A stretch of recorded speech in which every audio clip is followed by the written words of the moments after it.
శ్రీ విఘ్నేశాయ నమః. శ్రీ గురుభ్యో నమః. మహాసరస్వత్యే నమః. నమస్కారం అండి.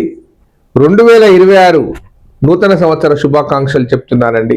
ఈ 2026 సంవత్సరంలో కర్కాటక రాశి వారికి ఎలా ఉండబోతుంది, వారికి ఆర్థికంగా వెసులుబాటు ఉందా, ఏ విధంగా ఉంటుందో చెప్తున్నానండి.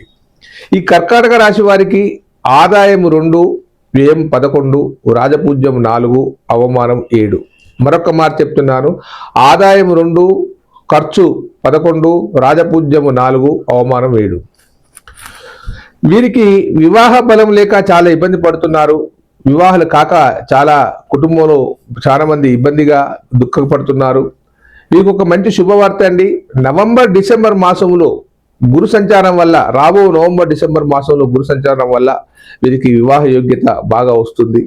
వివాహాలు ఖచ్చితంగా తిరుగుతాయి. కానీ ఇక్కడ జరుగుతున్నది ఏమిటంటే, రాహు అష్టములో ఉండడం వల్ల ఈ కర్కాటక రాశి వారు మానసికమైన ఇబ్బంది బాగా గురి అవుతూ ఉంటారు. సంవత్సర కాలంగా ఈ సంవత్సరంలో రాహు వల్ల చాలా ఇబ్బంది పడే అవకాశం ఉంది. కాబట్టి ప్రధానంగా నేను చెప్తున్నాను, కర్కాటక రాశి వారు ఎవరైతే ఉన్నారో ఈ రాహు యొక్క బాధను తొలగించుకోవడానికి దుర్గాదేవిని ఆరాధించాలండి. దుర్గాదేవిని కనుక మీరు ఆరాధిస్తే రాహు సంతోషిస్తాడు. మాకు మానసికమైన ప్రశాంతత కలుగుతుంది. మానసికమైన ప్రశాంతత ఎప్పుడైతే కలుగుతుందో అన్ని పనులు మనకు అవుతాయి. ముఖ్యంగా దుర్గాదేవి ఆలయంలో అమ్మవారి ముందు సింహం ఉంటుంది. ఆ సింహం పైన కొంత కుంకుమ ఉంటుంది. ఆ కుంకుమను మీరు నుదుట ధరించండి. అవసరమైతే కొంత కుంకుమను అక్కడి నుంచి సేకరించి మీ యొక్క కుంకుమలో వేసుకొని నిత్యం ధరించండి. దానివల్ల రాహు వల్ల వచ్చే నష్టాలన్నీ కూడా తొలగిపోతాయి. ముఖ్యంగా యువతి యువకులకు తెలియజేస్తున్నాను, కర్కాటక రాశి వారికి దుర్వ్యసనాలకు పాలయ్యే అవకాశం ఎక్కువగా ఉంది. కాబట్టి వాటి వైపు కొంత జాగ్రత్తగా ఉండవలసిన అవసరం ఉంది.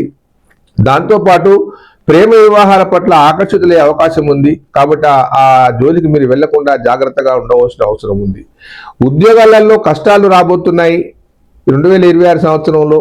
ఎందుకంటే తగు జాగ్రత్తలలో ఉండండి. మీకు మాత్రం నవంబర్ డిసెంబర్ మాసంలో గురుబలం ఉంది. దానివల్ల ఆర్థికంగా వెసులుబాటు జరుగుతూ ఉంటుంది. నూతనంగా ప్రమోషన్లు కూడా వస్తాయి. నవంబర్ డిసెంబర్ మాసంలో మాత్రమే చెప్తున్నాను. అది గమనించి మీ ఉద్యోగ ప్రయత్నాలు మీరు చేస్తూ ఉండండి. చేస్తూ ఉంటే నవంబర్ డిసెంబర్ వరకు రాగలుగుతారు. ఇంకా కొంచెం అభివృద్ధి కావాలని కాంక్షిస్తే మీరు దైవాన్ని ఆరాధించాలి. 100% విజయం సాధించాలంటే ఏది ఏమైనప్పటికీ కర్కాటక రాశి వారికి అష్టమ రాహు వల్ల ఇబ్బందిగా ఉంది. దాన్ని మీరు కనుక తొలగించుకుంటే బాగా ఉంటుంది. సర్వే జనా సుఖినో భవంతు.